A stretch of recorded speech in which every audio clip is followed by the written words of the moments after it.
Welcome to this week's episode of Campbell and Jones Meet the Monsters, a podcast where we chart the cinematic legacy of the classic monsters. I'm John Campbell. With me, as always, Brendan Jones. Oh my God, John Campbell. You know, we are in the 70s. We are in the 70s deep. It is swinging, baby. It is swinging. It is swinging. I got to say, unreservedly, before we start, this movie has the best soundtrack we've had of any of the movies we've done so far.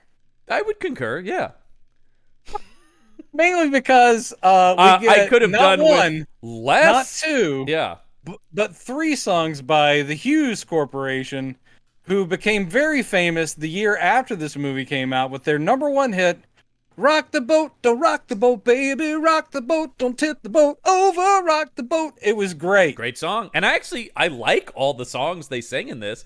I'm not being facetious. There's great funk in this. I could have just, tightened those scenes up a little bit. I love the songs, though. I was digging the songs. But I also they spend a lot of time afraid let's just show these people. I was also not afraid to hit that fast forward after about 30 seconds of those songs and going, they're still going. They really just were and now, ladies and gentlemen, the Hughes Corporation. They're very fun to watch. They put on a good show. They sure do. They're very cute in their little dances and stuff like that. But I'm also going let's get back to my vampire movie, okay? Yeah. All right. Is this band aware there's a vampire on the loose? Because I think we need to deal with that. Oh, well, the way people deal with a vampire on the loose in this movie is something we'll be talking about. Mm-hmm. But, hello to our listeners. Indeed. Hello to you, John. Indeed. We are talking about Blacula. Oh, it was only a matter of time. 1972's Blacula. Yep. A movie that, in the words of one of my favorite shows that I've told you multiple times to watch, and is Psych. They did a vampire episode where Sean dresses up as Lestat from Interview with a Vampire, and Gus Dule Hill dresses up as Blacula. And there is a line where Sean says, "Come on, Gus, only us and Quentin Tarantino remember Blacula." Well, now we will remember Blacula. And, this is not my first viewing of this movie. As a kid who loved both monster movies and blaxploitation films, I have definitely seen Blacula a few times, and I have a fondness for this movie. I recognize its faults, but I am charmed by this film in general. I would say that is the best word to describe it before we even get into it. It's about the charm of it, because as I also said off mic, it's a likable movie. It's extremely dumb. Oh, yes. I think this is one of the worst written ones we've seen. Yes. But at the same time, and I will say, if you look at the top cast, like the top 4 or 5 characters, every one of those actors is very good and had long careers. Mm-hmm. Television, film. Mm-hmm. So in other words, you have a good cast in a really dumb movie, but it is charming, and it is dipped to the collar in the time period in which it's shot, which also adds to its charm. Mm-hmm. I kind of dig it. At the same time, there are moments that are highly offensive. Sure. Oh, God. Yeah. I mean, the F word gets bandied about quite a bit. A lot. As does the N word, but less than the F word. Less than the F word. Which is surprising for a blaxploitation movie, but there's a lot of yikes, to the time period. 'Twas 1972, sir, though. America International Pictures. This is not our first go around with them either. No, and it won't be the last. No. I will say, though, this movie, I really think primarily works because of the central performance of William Marshall, who he is locked in. This is his King Lear, man, the way he is playing this thing. He took ownership of this, and to the point where they rewrote the script because of demands he made. And from this the was sound originally of it, going to be things I like about the movie came from William Marshall. Well, the main character was going to be, I think, a character named Andrew Brown, who was like a jive black guy who gets turned into a vampire. I see that here. Yes, and it was William Marshall who said, no, how about we make him an African prince? Love it. And how about we make him noble and tragic? And they went, yeah, sure, why not? So all the things that you like about this movie pretty much goes right back to William Marshall, because he's great, and he decided to take this deadly seriously. And William Marshall, right up there with Keith David, one of the greatest voices just ever. My God. Well, holy hell. Here's the thing with him, too. When I hear his voice, even in this, my childhood comes back. I know. Because he's the king of cartoons, man. He's the king of cartoons. I was a massive Pee Wee Herman kid. Huge Pee Wee Herman fan as a kid. Love the fact that, Paul Reubens found William Marshall and said, please be the king of cartoons, because he wasn't getting a lot of work. But what a great, but he sells great that, actor. I have another cartoon for you, Pee-wee. Like, he's absolutely gold. And of course, your childhood from Star Trek. Star Trek: The Next Generation. He did play an admiral on The Next Generation. Oh, but also original series. Oh no, I'm sorry. He is from the original series. It is right. the guy who plays the Gordon other in actor this, was who in is Next an admiral Generation. on Next Generation. I was just looking at that. We have two different Star Trek alums. Yes, in two this different movie. Star Trek alums. Yes, of course. He was also on the original series of Star Trek. In the episode "The Ultimate Computer." Yes, a classic. He had created it. He had created the Ultimate Computer. Mm-hmm. That Kirk has to outlogic. In one of my favorite Star Trek scenes. Of course. It's a great scene. I mean, William Marshall did a ton of stuff, obviously, including, I see here, he was the voice of Tony Stark on Spider-Man and His Amazing Friends. Perfect. I mean, that's a regal, epic-sounding Tony Stark. Well, yeah, I'm sure he probably scaled a little bit of the regalness out of his voice. Spider-Man, but that's almost impossible. I am Iron Man.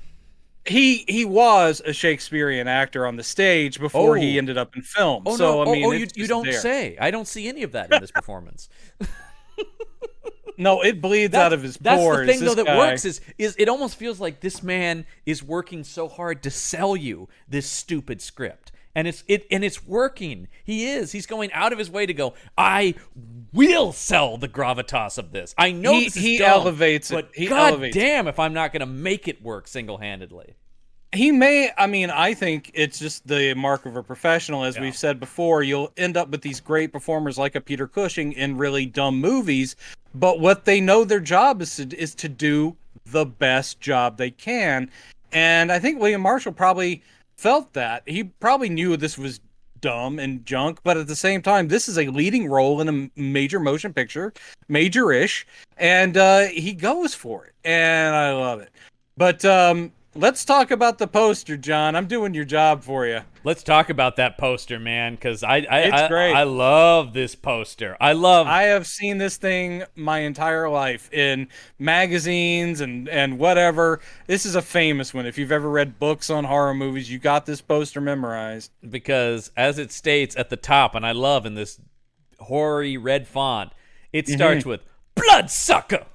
Yes! Exclamation mark. Oh my God, I love it so much. I mean, this is our first dalliance into the world of blaxploitation, which I have a huge fondness for. I love this era of films. Well, it can go very well, it can go very wrong, but it's going to be. I mean, look, obviously, like the best blaxploitation movie without question is the original Shaft. I feel like of course. It's and actually one of. It's considered a blaxploitation movie, but it's kind of a cheat to call it that. But I love Across 110th Street as well with Yaphet Kotto. Across 110th Street. That's great. I mean, that is police procedural that bleeds into being about black crime, and it's often put in like the Soul Cinema collection from MGM. But you're like, yeah, it's also quite a bit about Anthony Quinn, but it's just a great cop movie. I also had to throw in Coffee. Oh, yep, Coffee, Foxy Brown. We'll talk about Pam Grier next time we talk about Blacula. Pam Grier. I mean, look, I almost am tempted to say Scream Blacula Scream is better only because Pam Grier is in it. It's not, but Pam Grier rules. She does rule. Yeah. I'm happy that we get a chance on this podcast to talk about these folks, just because I mean it's. I mean. If you go digging into genre film, you will find gems. And by gems, I'm not necessarily saying a film that's going to elevate you or whatever. I love but you're going to find performers And I love the double performances- feature of Black Caesar and Hell Up in Harlem because I love me some Fred Williamson. yeah. I got a Yeah. chance to meet the man at a comic convention. What? Too. Yes, I got to shake Fred Williamson's hand and tell him how much I love those movies. That's great. He was very charming. Was he still very big? That's a big man. Very large man. I mean, definitely elderly, but still powerful. No, that's just his frame. Yeah. I think that. Yeah. I'm jealous. Yeah. No, jealous. that was that's the same convention where I met Margot Kidder and Sam Jones. So that was. All right, you can just shut up. Well, what's now. great But, though is like I was excited to meet those people, even though that was like a B-level convention with quote unquote B-level celebrities. But I'm like Margot Kidder, Sam Jones, and Fred Williamson. Fuck yeah. Lois Lane, Flash Gordon, and Fred Williamson. Of being famous for being Fred Williamson. Pretty much. Yeah, I mean, you know. I won't talk much about his range, but holy hell, Yeah? it's still Fred Williamson. Absolutely. So this poster is dripping with that cool blaxploitation ness. Deadlier Bloodsucker. than Dracula. Deadlier than Dracula, they say. Yeah. Warm young bodies will feed his hunger, and hot fresh blood his awful thirst. Pretty damn good. Mm-hmm. And you get this, pretty great sort of promo photo of William Marshall and this movie may be one of the first that does a serious, well, I'd say Yorga did the same thing though. There's like a normal face and then there's kind of like I'm a vampire face. It works better here than it did in Yorga by far. I think this movie has some of the worst makeup I've ever seen. But when Blacula I didn't say it was better. I said it works better. Works better. Yeah, okay. And yeah, I think a lot of better. that is William Marshall, and I think the character is also just way cooler than Yorga, obviously. Oh yeah. So, and also I think it's better directed than Yorga too.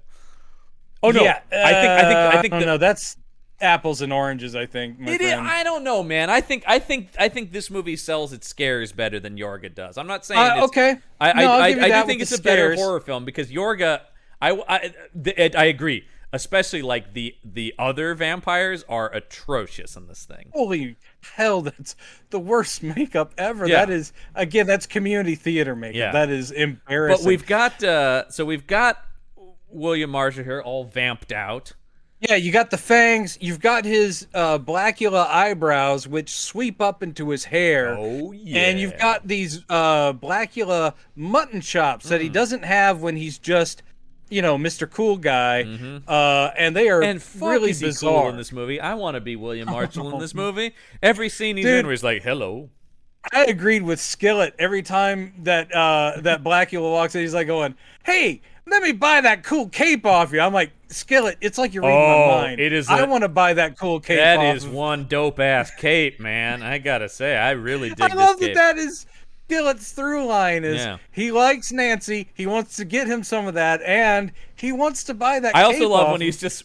I think the last time they interact, him and Blackie, he's just like, "That is one strange cat, man." Yeah, man, some of the dialogue in this is the best ever because it's a dumb movie, but it's cashing in on this world. Now, the fact that our Van Helsing character actually has a line in it where he's like, solid. I'm like, God, our Van Helsing just said solid. I love our Van Helsing character. We will talk about how badass Gordon is in this movie. Yeah, but how undefined his role is within like police or medicine or he's a police doctor.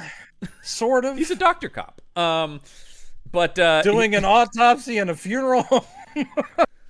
But I love the guys who throw down with the undead, and this guy throws down with the undead. Throws down with the undead. I love it. So anyway, we have, I would say, very clumsily stuck in here this stake in. I was about to get to that. Yes, William Marshall is a photograph, but then they have drawn his hand up on his chest. They have drawn, and when I say drawn, I mean painted, a stake, supposedly sort of 3D-ish. It's coming out at us. And they have done very Mad Magazine cartoon blood. Yes. Oh, God. It's so bad. Squirting out around and also, the stake. It's nowhere near his heart. It's just like right in his sternum, the stake, too. Yeah. It's just sort of like, I guess this is where for this picture, it'd have to be about here, so I'll draw it I don't know. Hammer never figured out where our heart was either. So, no, they did not. Then we got him That's chowing down image. on a sexy lady in a nightie. Yeah, what appears to be a white lady in a nightie, and this does not happen in the film. No, it does not. He at no point says, "Hey, where are all the white women at?" He does not say that. That is actually Cleavon Little in in one of Blazing my favorite Saddles. movies ever, Blazing Saddles. Did you notice, by the way, I was wearing my Blazing Saddles shirt the other day when we went to go see Suicide Squad? I did, yeah. It was great. Yeah. It's like Contact Hedley Lamar at the end, the bottom of it. I loved it. I have but seen yes, that movie. I don't know how many. I love that movie. but this is a great sort of horror-ish typical shot they must have done for promo. It also looks like she it is was in a photographed flimsy nightgown on someone's consumer-grade camera. Yeah, Like the lighting of it is clearly like from a flash, you know. Yes, and they have also painted on top of it. It was probably a black and white, and then they color tinted it by hand. Then he's chowing down, and then in the corner we have the thralls of Blacula, I suppose, two hooded women. I guess you could say his brides, if you will. Yeah, that also appear to be blonde-haired for some reason, and they've got ghostly greenish skin. And then our leading leading lady. Our leading lady, yeah. The very lovely Vanetta McGee. Vanetta McGee, who plays the two parts of Luva and Tina. Tina, yes, yeah, because they lean on the reincarnation. That's thing. a classic. And then I like, Brendan, if there's any doubt that this is a great movie, I think the Count Dracula Society has something to say about it. I love that too. I'm not familiar with their work, but I think actually the Count Dracula Society I do know of. I'm not surprised at all to hear that you know of the Count Dracula Society. I also wouldn't be surprised if to hear you were a card-carrying member. I've thought about it. They've been around, I believe, since the late 40s or early 50s. And they are basically just a worldwide fan club of Dracula. Well, they said they signed off on this movie. It is the most horrifying film of the decade. Yeah, and that's at 1972. It's over. They have said within 8 years from now. Don't even tell me about it. Don't even bother. Don't even tell me about it. This will never be topped. This is the most horrifying film of the 1970s. Man. And then we have in this sort of bloody font at the bottom here, it says Blacula. Nice. Oh, as if there was any doubt what kind of picture we're watching here. Blacula. It's a pretty great poster. At the very least, it gives you a lot more than some of the lame ones we've seen. Yeah. And that weird Yorga thing with like the weird pterodactyl claws, and I don't know what the fuck that was all about. This gives me what I want. And we have this. I want to talk very briefly about William Crane, the director of this movie. Yeah, you go right ahead. Primarily a TV director on things like Mod Squad, Starsky and Hutch, SWAT, The Rookies, eventually Dukes of Hazzard, Matt Houston. Ooh, he did a Designing Women. But also, in 1976, gave us another blaxploitation horror mashup, Dr. Black and Mr. Hyde. He also was at the helm. That is, as I said, that's the one we will not be covering. Yeah. But that's, because we're doing Blackenstein. Right. We are doing Blackenstein, yeah. We're doing those, but unfortunately, as we have avoided all Dr. Jekyll and Mr. Hyde movies. Yeah. But at the time, it was quite novel that William Crane was a black man directing a blaxploitation movie, and I know that seems strange, but most of these movies were directed by like old Jewish men. It's very true. But unless you're then Shaft comes in, and he has Whoopi with the beautiful gal. Well, in case you were afraid that influence was left out, I believe that Raymond Koenig and Joan Torres, who wrote the screenplay, were whitey, white. Oh yeah. No, we're a lot of these blaxploitation movies. That's the thing about them. They weren't really made by black. They were spotlights for black actors, but not a lot of them were made by black filmmakers. Very true. Instead, it is always this just hit me as I was doing that voice. I swear this connects to Blacula, even though it sounds like a tangent. I, like a lot of people, was obsessed with the Stefan sketches on SNL, and I think the one that broke Bill Hader the most is when they says, you know how Blacula is the black Dracula? Did you know there's also a Jewish Dracula? And Seth Meyers says, really? What's his name? And he goes, Sidney Applebaum. And Bill Hader laughs for I think 2 minutes after that because he can't even say it. Sidney Applebaum.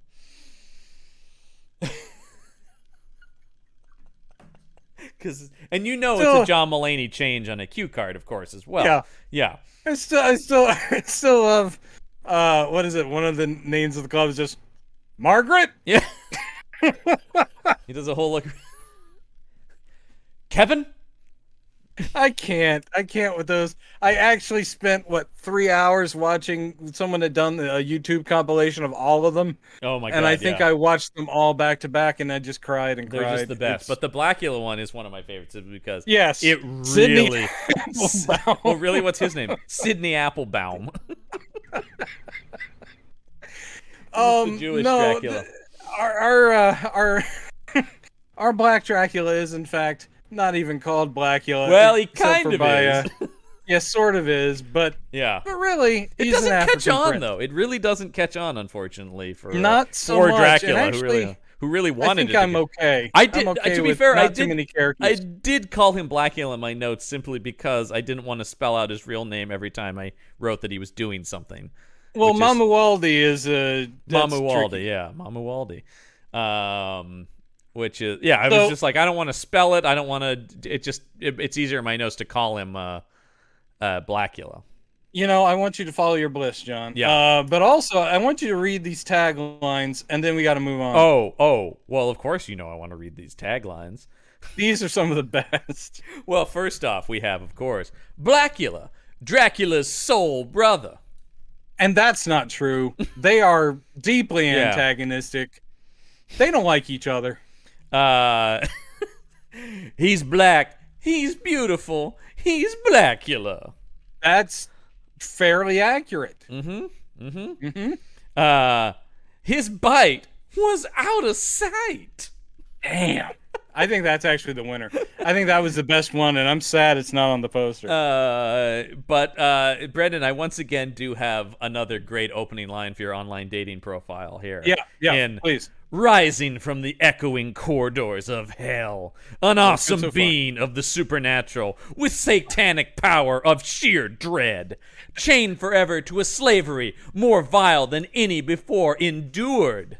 Ladies. They might have a character limit, but I'll try and put that in there. I have a feeling it'll stop before one of the words. Yeah. Chained forever to a slave. It'll stop right there. Well, you know what? That opens up questions, at least, for people to ask you. So I think they will start asking me questions. Ladies, Blacula is in the house, baby. Oh my god. It's much. I mean, Night Stalker is much better, of course, but I'm saying much like Night Stalker, I just love the vibe of this film and this era and this kind of movie. That even its shortcomings, I'm just grooving on this being this movie. Yeah, I mean, again, from opening credits and opening, soundtrack, it is just that thing of, this is going to be stupid. At the same time, it's going to be great, and it is both at the same time. It is so much fun. I really did enjoy it. You have to abandon all logic with this one. You cannot ask logical questions of Blacula, right from the why title. Would the police be doing this? How has he adapted so easily to 20th century life? Because he's Dracula's soul brother, baby. That is pretty much the only answer you're ever going to get. He's the baddest mother to ever hit the silver screen. I'm just talking about Blacula. We can dig it. By the way, if people have not seen, they must go out right now and see the amazing film that is Black Dynamite. Oh God! If you haven't seen Black Dynamite, you're not my friend. Truly one of the funniest movies ever made. I love that movie so much. Starring all-star running back Ferrante Jones as Black Dynamite.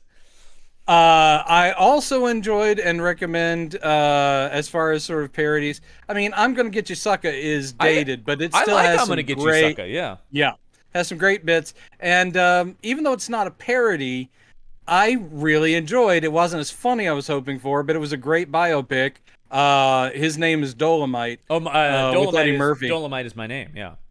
Dolomite is my name. Sorry, Great. got it mixed Really up. enjoyed but that it's a lot. great. And Eddie Murphy totally just is like, I'm going to be Rudy Ray Moore, and he's great He sells in it. and I think And you see the making of Dolomite, which of course passed directed over, by a white guy. Truly passed over for awards consideration. That whole movie and Eddie Murphy in it. It also had, it was a Netflix production, and that's still an area where only now, unless it's Martin Scorsese making The Irishman, then it's nominated for like 12 awards because Scorsese, which look that was actually one of my favorite movies of that year. So I am not to be. I love that movie. It was good. It was good. That's all I can give it. I'm sorry. He's done much better films. Oh, but I agree, but I was still enraptured by it because I love that man, and I love when he makes a crime picture. I know you do. Yeah, I thought Joe Pesci should have gotten an award for it. He was fucking amazing. I agree. That and in a very non-Pesci kind of role. Yeah, I know. Let's open, Brendan, as you would hope. We open Castle Dracula. I love seeing that come up as a graphic in anything. Here we go. Castle Dracula. Yes. Circa 1780. Yeah. Well, all right. So 100 years before the beginning of the novel. But can't we play fast? I mean, this is their take on Dracula. I mean, actually, this could work if it was a prequel to the novel because he doesn't die here, whatever. Actually, that is true. Yeah, I mean, it could. But this is an odd take on Dracula. The guy's doing his delivery. He's going for it, too. The actor's playing Dracula. Oh, yeah. I would say there's really no one phoning this movie in. No. He's dressed very 1780, which is kind of off-putting because he looks more... Because he has blondish white hair. He looks like someone playing Thomas Jefferson in like a stage... Charles Macaulay is this actor's name. He looks like he walked in off the set of 1776. Yeah, can we also talk about on Star Trek? Oh my God, what did he do there? Well, he was, let's see, where was this here? Yes, he's in 2 episodes of Star Trek. He plays Landru in Return of the Archons. Oh, of course. And he plays Yaris in Wolf in the Fold. Oh. Yes. That is Wolf in the Fold, the classic episode where Scotty is accused of murder. And Red Jack. Yeah. Red Jack. And it really does seem for a while like he might have really done it. Scotty is... Well, he did do it, but he had the spirit of Jack the Ripper in him. Exactly, yes, yeah. So it's all cool. Scotty actually may have memories of having slaughtered a woman with a knife. That never comes up in another episode or in any of the movies. So they should have some PTSD for Scotty going, I know I didn't do it, but I was there. I saw her. Oh, my God. Oh, my God. Captain, I swear, I'm remembering killing that woman. He's like, Scotty, we're dealing with Khan now. God, get out of the way. That would be so powerful if they had done that, though. Oh. No, he's just sad that his nephew died in battle against Khan. Yeah. He brings him onto the... I'm pretty sure that's not appropriate to bring him onto the He's just holding his corpse. Where should I put this? He says. And everyone goes, oh, don't. Scotty, take that to sickbay. God. Actually, this guy, Charles Macaulay, did a lot of things, and down the stretch of his career was in 7 Perry Mason. 8 Perry Mason. I'm sorry. 8 Perry Mason TV movies. We just got a call from Disney. See, they own that character now. So, they don't. You're not allowed. Actually, Warner Brothers owns Sesame Street. Oh, so there'll be no more crossovers? There'll be no more Kermit showing up on Sesame Street? No, because it technically... That breaks my heart. Technically, HBO owns Sesame Street, and Sesame Street, Warner Brothers owns that. That's why Sesame Street is on HBO Max. You have broken my heart just a little bit. No, my it's corporate synergy things. Anyway, this guy also plays... He's also in Splash. And wow. And The Big Red One, which is a World War II movie I enjoy a lot. Yeah, Big Red One. Very good. And, of course, the classic Airport 77. I have a fondness for the airport movies, even though they're not good. Here, he's a very non-stereotypical Dracula. And also, Dracula don't care for the people of color, does he? Well, he starts out charming. Yeah. They've had a charming dinner, and he compliments Prince... Mamawade. Thank you. and his lovely wife, Luva. Mm-hmm. And he's like, yeah, maybe we can work out a trade deal between our nations. And but he is very condescending. He goes, I'm just so surprised at how civilized you are coming from the dark continent. And the prince is like, well, I am very educated and you suck, you racist bastard. I'll show you, dark motherfucker. Yeah, and then he's like going, well, maybe, and he goes, what can we do to help you? And he goes, well, you can stop the slave trade, which I think this is great. This stops Dracula in his tracks. He's like, whoa, I don't... Yeah, but I had to think in my head, I'm like, wait, Africa to Transylvania slave trade? There was no such thing, man. Okay, whatever. For fantasy's sake, apparently Transylvania has been getting slaves from Africa. Get these slaves out of Transylvania, Dracula! This is what I love, is that the Dracula in the scene is, like I said, unstereotypical and dressed like he's Thomas Jefferson. But 'twas the time. Prince Mamawati is full on wearing the clothes he will wear in the 20th century. He was always one smooth motherfucker. He is wearing a 1970s tuxedo, essentially, and I'm like, wait a minute. Oh, I'll let it go. Hey, dress for the time period you want, not the time period you're in, baby. That's right. And Luva is in some somewhat ceremonial garb, but basically Dracula says, well, maybe we can work something out. But what would you say if I said I wanted to buy your beautiful wife? Yeah. I mean, he just instantly goes, how much you selling this lovely lady for? What do you want? Yeah. And Mamawati's like, I'm sorry, I don't think I heard you right. And Dracula's like, oh, no, I'm saying. Come again, honky? Yeah, pretty much. And then Dracula's basically saying, are you saying you're not going to work with me on this? And I'm not going to stop any slave trade. And then he's basically like, by the way, I'm a vampire. I'm a full-on fucking vampire. And then also Dracula snaps his fingers and brings his goons in. Yeah, vampire goons. Yeah. And I love the fact that he steps out of the room briefly so he can go get his cloak. Yeah. This movie is very much about, if you're a vampire, there's vampire wardrobe you have to wear. And I will say that is something I like about this movie, because we like vampires and capes on this show. I do. This movie is committed but to it just seems hang like, on. If you're a vampire, now that I'm revealed, let me get my vampire cape. Yeah, it's like, oh shit, now I have a widow's peak and I didn't before. It's like, you gotta have a widow's peak, you gotta have a cloak. And then we get our first of many scenes of William Marshall just kicking ass. Oh my god, he's throwing people. Also, the amount of backhands he throws out in this movie, I enjoy as well. Yeah. He does a lot of people around, and then a guy pulls a sword. Mamawati pulls a torch, and it is on. Yes. He's swinging that torch. It is his tool of choice. They do eventually. The vampire brides come in and seize Luva.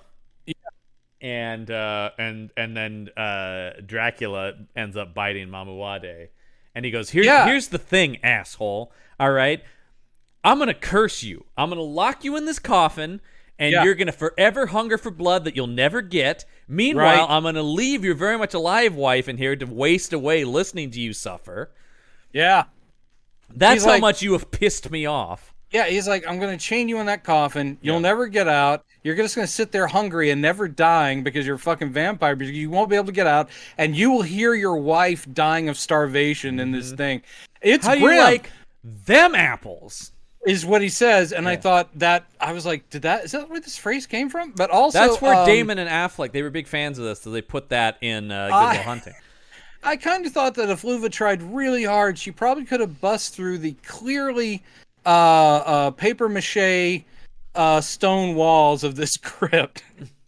The budget of this film shows itself all over, and this crypt, it is just painted paper mache. It looks so cheap.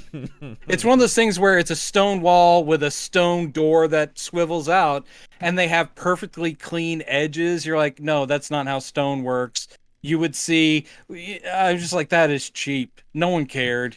They spray painted the stones on that paper mache. They did, but it's not good. It's not good. I concur. It's not good, but at the same time, that's a tragic thing. Way to kick off the movie. Oh yeah, we're at this point. And I actually think it's one of my problems with the script is I wish it was more firmly in Mamuade's camp. Yeah.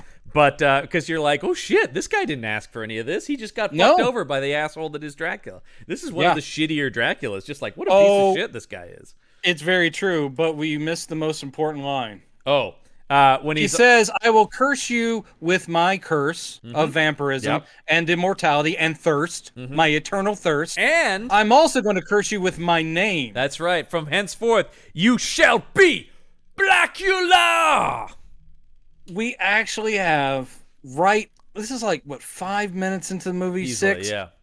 We have a character actually saying, it wasn't just a joke for the ad campaign. You are Blacula. Blacula. Who is the vampire? Oh, I'm just talking about Blacula. Yeah. We can dig it. Who about the necks of his brother, man? Blacula. You know, they say that Blacula is one bad mother. Shut your mouth. Shut your mouth. I'm only talking about talking about Blacula. We can dig it. It was it was weird that every blaxploitation movie just did that same song but replaced the name basically. Yes, yeah. I'm only talking about Superfly. Yeah. Actually, Superfly has some great fucking songs. Has an amazing. I mean, Pusher Man is a forget about Pusher Man. Which, although I don't think Superfly is a very good movie, it really pales. No. They all kind of pale in comparison to Shaft, which is like a real movie. Shaft is a real movie. It's an actual detective story. And you understand why that should have been like a series, though they lose their way immediately. I mean, I enjoy. It's like I enjoy Shaft's Big Score and Shaft in Africa. And yes, I know you're wondering. I do have the box set of all the Shaft TV movies too. I am an avid fan of John Shaft. Well, he is a great character played by a great actor. And you know what I've always loved. The thing I love about, I swear we'll get back to Black. The thing I love about Shaft is Richard Roundtree's so fucking good that they've never replaced him as Shaft. No, that's right. It's always the next generation or the next generation. And he's still in them because they're like, well, Richard Roundtree's still Shaft, obviously. He's still alive. Possibly have anybody else be John Shaft. I love it. So much so that have you ever heard Sammy Davis Jr.'s cover of the Shaft theme song? I think I have, yeah. It is so great because it's so wrong-headed, but he's still a great performer. Look, babe, this Shaft movie is huge, okay? But at the end of it, you had the backup singers going, ba, ba, ba, ba, ba, ba, ba, and he just starts talking over going, man, take a look at him. This is Sammy Davis Jr. saying, he goes, looking so bad and all that leather. Leather for days. He says that. I'm like, oh, God. Sammy, maybe your late career shift into being a badass mofo from the streets is not playing so well. I think Sammy's upset that he didn't play Shaft. Let's be honest. Yeah. Looking so cool in all that leather. Yeah. Leather for days. Leather for days. He does. I love the wardrobe of Shaft. Oh, no. It's amazing. Anyway, though, we have Blacula only looks that good. Also, can we just say that it should have been Shaft versus Blacula at some point, right? That would have been a crossover we would have loved. And I gotta say, with these companies that were making Shaft and making, with AIP, you could easily have done some sort of crossover. Oh, sure. And so we did miss out. Then we cut to Transylvania present day, don't we? Or is it the... Well, we get this funky opening credits sequence. Were you constantly waiting for the abstract shapes to form something? I thought it was going to form Blacula or something, or the cape, or a bat, or something. We see like black and white, just geometric shapes, and we see a little red dot that's going through. The red dot is animated and sometimes becomes a red woman silhouette. And meanwhile, there's this funky great. And I'm once again loving these kinds of movies. I'm getting excited. I'm going, oh yeah, here we go. This is getting funky. Here comes Blacula. The black dot animates into a bat, and variously the bat will pick up the little red woman and drop her or feast on her, and then she runs, and then it picks her up. It is the thing, though, also with Shaft, is that theme song was so good, it made every other blaxploitation, it paled, and it was like they nailed it out the gate. Yeah, of course. This one doesn't have any lyrics. I was kind of hoping they would have something about Blacula. The Hughes Corporation does have a song early on about, you better watch out for him. Yeah. He's coming for you. That could have been the opening title sequence. Could have been. Here comes Blacula. But I think this one is funkier. It's better. Oh, it's very funky. It's very funky. better score. And then we cut to modern day Castle Dracula. Transylvania and Castle Dracula. And here is the thing I do like, and I think does play on what you're talking about, Brendan, with the thing that the novel still could have happened, because they're like, well, yes, ever since that Van Helsing fellow ran Dracula out of here. Says, like, the novel happened. No, Count Dracula was real. Yeah. And was destroyed by Van Helsing. And they're like, wow, that's crazy. I will say, however, these two characters here, they're a couple of real characters. Okay, all right. Yes. I will say, other than the disparaging F word that is used to describe them later on, they are not screaming stereotypes. They are not. And they are also shown to have, straight friends that don't ever mention their sexuality or anything. So in other words, weirdly sort of progressive. Like, nothing's really made of them being a couple, other than the fact that cops will disparagingly use the F word to describe them. But it's just these two guys who are antique dealers or interior decorators from the U.S., from New York, who are in Transylvania, basically buying all the junk out of Castle Dracula. I mean, I do like the antiques collectors and the whole idea of, my favorite line in this, he goes, what is it? Because Dracula is the creme de la creme of camp. Oh, yeah. Dracula's in right now. Yes, the two characters, it's a black guy and a white guy, and they are effeminate. They are shown to be, implied to be a couple characters. But they are broadish. The thing that struck me as funny. I love the afro on the one guy. It's a great. It is huge. It's a serious afro. So much so that I continue to call him Afro Vampire throughout the movie. In my notes. He does say the thing about creme de la creme of camp, but then great line. Later on, and that's at least an appropriate usage. But then he says that the deal they just did, which they've gotten all the stuff for steal, he says this was the coup d'etat of the century. Coup d'etat does not work in this situation. No. You could say it's a coup. It's a coup. It's a coup d'etat. But he says this was the coup d'etat of the century. I'm like, boy, that is wrong.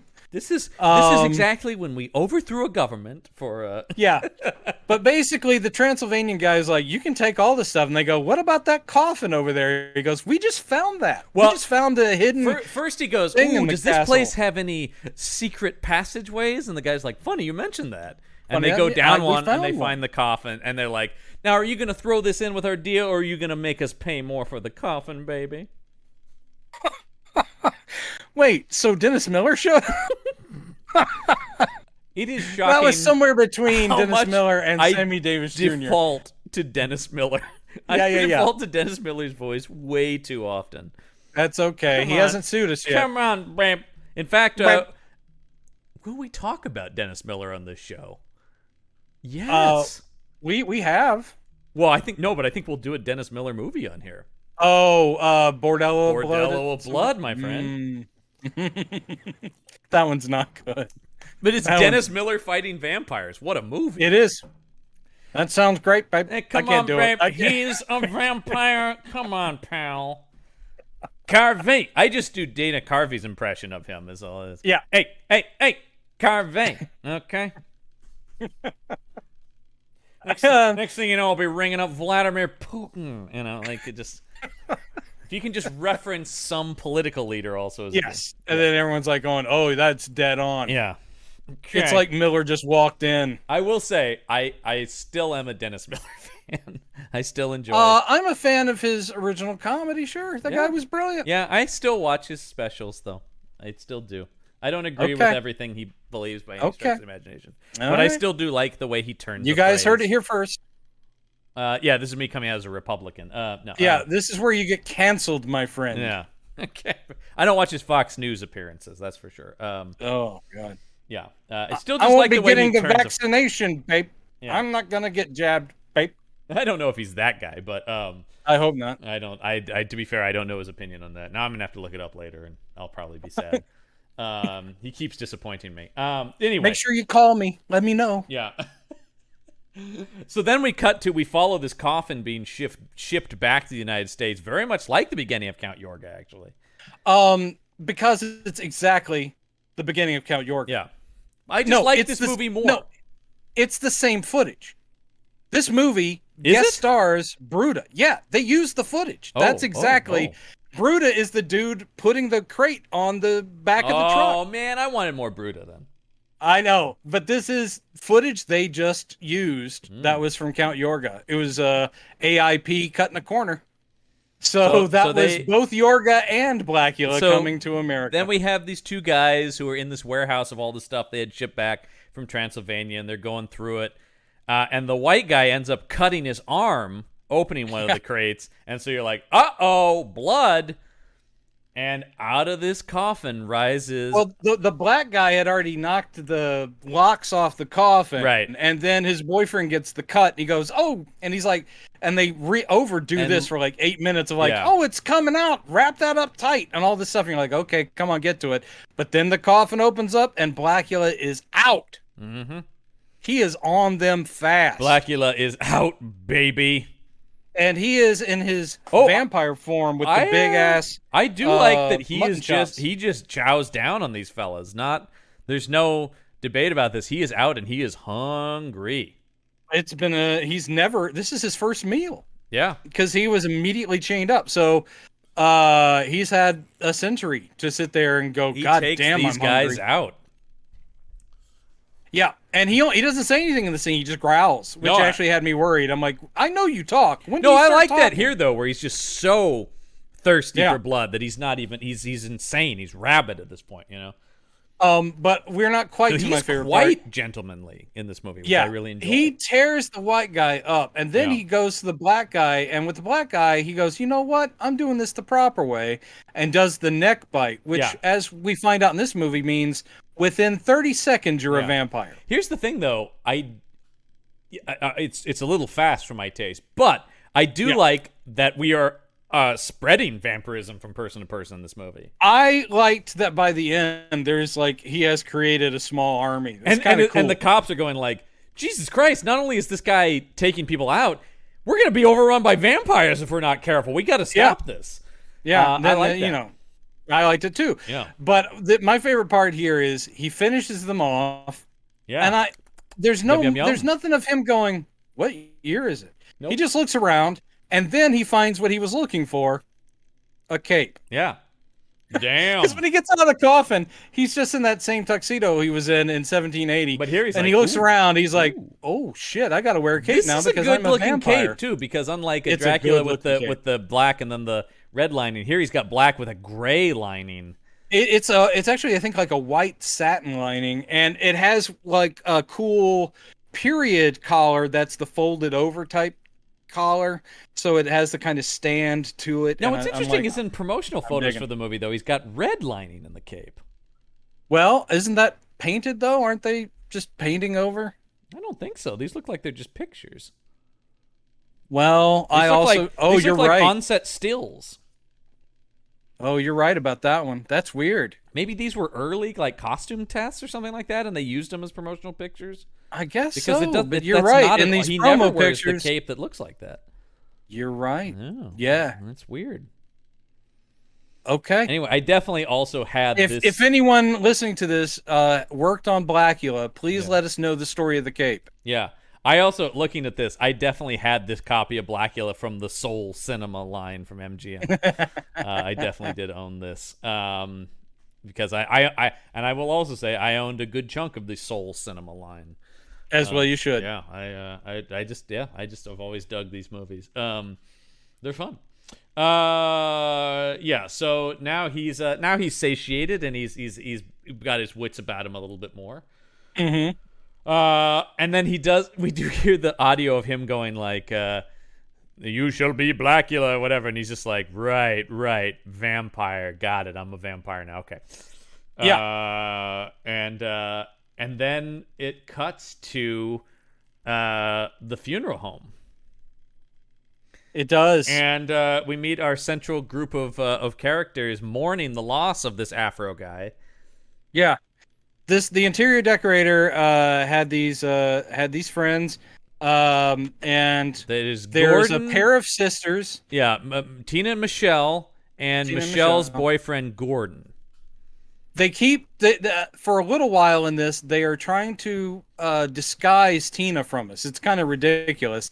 She's wearing this ridiculous sort of hooded garment for the first part of the scene, and it's all because they're like, "Oh, it's so sad that he's dead," and I liked this. Before they come in the room, we see that even laying in the coffin, he's already starting to become a vampire. He's starting to wake up. So, interior decorator, Afro guy, his hand reaches out of the coffin and grabs the side of it. Yes. And then when the funeral director comes out, I love the this. friends This is one of my favorite lines. Yeah, they're like, "Why is his hand like that?" He goes, "Oh, that happens sometimes. That's just a reflex." No, it doesn't.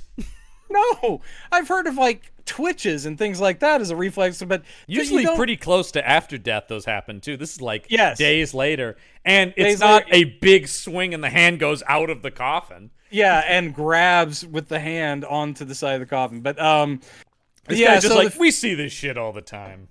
So the two sisters and the boyfriend Gordon. of Gordon, he is a doctor. Yeah. He's a cop doctor. He's a doctor. All right, before he starts grilling this poor funeral director, though, he's sending the ladies out. But before they go, Tina finally takes off her freaking hood. Yeah. And what's we this? see that she looks exactly like Luva. Exactly. Yeah. And who's peeking in? Blacula. Yeah, Blacula's peeking in. Do we know why he's at the funeral home? Checking on his former victim? I don't. No, we don't. No, but he's peeking in at his former victim, and he's like, maybe he knows he's going to rise. Maybe he knows he's going to rise. He even goes like, Luva? Well, that's the whole point of him being in the scene, is that Is that you, my love? Yes. He sees her and he just goes, Luva. Yes. And that's his sole purpose for being in the scene. Yeah. Then the ladies leave, which allows Gordon to sit there and just go. Yes, and this playing Gordon is, what a great name, Thalmuth Rasulala. Yeah. What a great name. And this guy, he is very recognizable. He had a long career. Very recognizable, but of course he played Captain Varley on Star Trek The Next Generation. He did. Not a particularly memorable character, but he is in an episode called Contagion from the worst season of Next Generation, which is season 2. Ooh, you heard it here first. Not Again, a terrible you're so episode, harsh. though. But that season overall is bad news. A lot of which is just my personal rage that Gates McFadden was fired before that season. I know. And we got goddamn dare they? Dr. What was her name? Dr. Catherine Pulaski is who you're talking about. Dr. Pulaski. There you go. Yeah. Who was a terrible character. He was kind of harder edged. They wanted a female Bones, and it did not work. I do not blame Diana Muldaur for that. It is how that character is written that is the problem. She's a very good actress. Was a very good actress. She's still alive. Is she? She is. Why did I think she had passed? I don't know. I also drink a lot. I've apologized about that on the show before. Diana Muldaur still with us. Also, the voice of Dr. Leslie Tompkins on Batman the Animated Series. Oh wow, great! Mm-hmm. That's awesome. Played like 3 different characters on the original Star Trek. So, yeah, she did. That's why it was kind of a cool get. Yeah.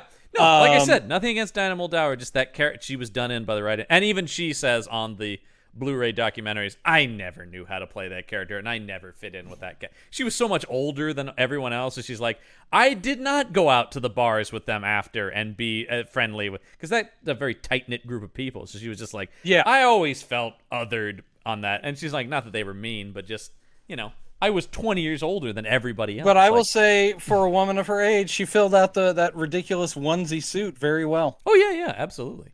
Once again, not her fault. So anyway, we have, and all of a sudden, he wants to know all kinds of questions about this. This is what I don't understand. Okay, so he's a friend of the deceased. Yeah. And a doctor cop.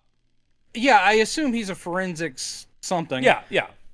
But why would he, like, he could have gone to the wherever and done an autopsy himself. Instead, he's at the funeral home where the body's already in the coffin, and he's like going, Let me see those wounds. Yeah, you did a good job of doctoring these, but how was the blood situation? Was there a lot of blood? He's grilling this funeral director who is not a not a. Oh, and this guy is none too pleased about it. He's not a coroner, and he's being grilled about the manner of death. And this guy's like, I'm the guy who puts makeup on the dead bodies and puts them in boxes. And then, dude, basically, Gordon storms out of here. And I do love the guy's line at the end here when he's like, "That's the rudest N-word I've ever met." Yes, that's the rudest N-word I ever met. And he delivers it very well. And it made me laugh because I kept thinking, I know this guy's supposed to be one of our heroes, but he is being a dick. And then when they have this other character say essentially what I was thinking, I felt validated. Oh, this guy's watching the same movie I am. Yeah. Me and the funeral director, we could be pals. Yeah. But so Blacula's a little too fast to act here because he just immediately approaches Tina outside and is like, "Luva." This is, and dark she's city like, "Get street. the hell away from me." Yeah, this guy comes out of nowhere, and though he is snazzily dressed, he's got a fucking flowing black cape, and he just walks up to her and going, "Luva," and she's like, "I'm out of here," and she just starts running. Yeah, drops her purse, and then very important, in a very cool fashion, he gives chase. Come back here! No, look, Luva. Yes, I would be scared too. He gets hit by a taxi. He gets hit by a taxi, and I also love this performance where this woman she's like, "What the hell? Why you jump out in front of my taxi?" And she said, she has one of my favorite lines in the movie, which is, "Chasing tail could get you killed." Yeah. The character's name is Juanita Jones, so she could possibly be a relative of mine. But she's also, Juanita Jones seems like a comic book character, right? It's Juanita Jones. Well, you get the alliterative initials, but yeah. But she hits him with her yellow cab. She gets out, and I love her outfit because she's dressed kind of like street gal, but she does have the snazzy yellow cab hat. Yeah. I'm like, that's a good mix. And she is sassy. At first, she's afraid that she's killed somebody, but then he gets up, and she's like, "Oh, thank God!" And she then goes, "Look at you! You're not even hurt." She goes, "That's good," and whatever. And so she's being really, of course, like, "That's it. You were chasing that lady," and blah blah blah. So she's giving him all this lip. Killed. But then he flashes the fangs, and then she's like, "Okay, man, look, you're not hurt, so I'm just gonna get back in the cab. Yeah, get out of here. I'm taking off." No, he bites her. But no, he bites her. Meanwhile, we cut to Tina has come home, and she quickly gets in her apartment and locks the door, and then there's a knock at the door. And I like this lady immediately when she grabs this big kitchen knife. I'm like, "Oh, my kind of gal right here." Yeah. But of course, that's the realities of city living. It is her sister Michelle, Denise Nicholas, who plays Michelle. Also, she's very lovely, and she had a long career too. I see here she was in movies I enjoyed very much as a kid, but don't talk about now, which is the Sidney Poitier, Bill Cosby trilogy of comedies. Yeah.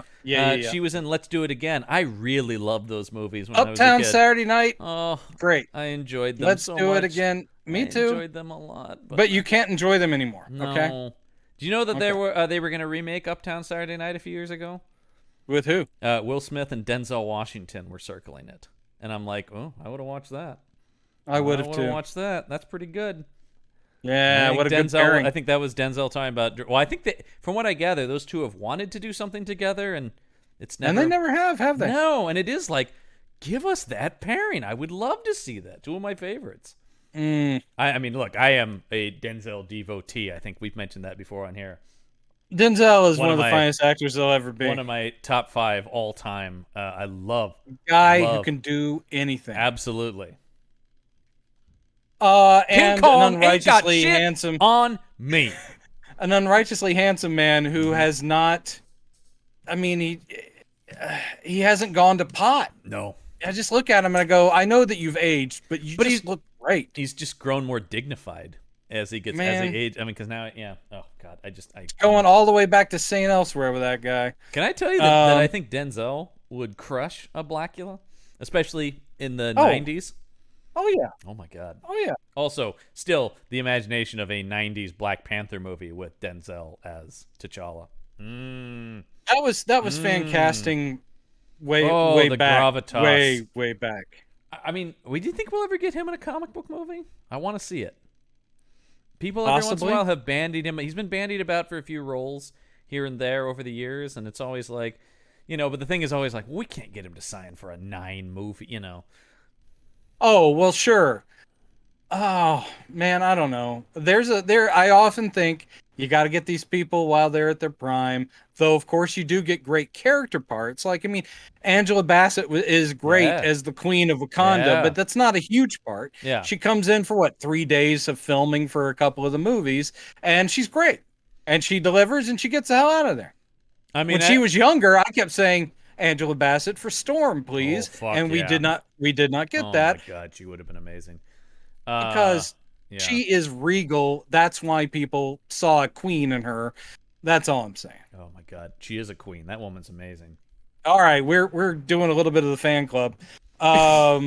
Look, you and I will always end up talking about comic books. I know, and comic book movies and actors we love. But both of these actresses are quite good. Again, in a dumb movie, but once again, the thing that makes this movie work is not just William Marshall, but everybody is in on this.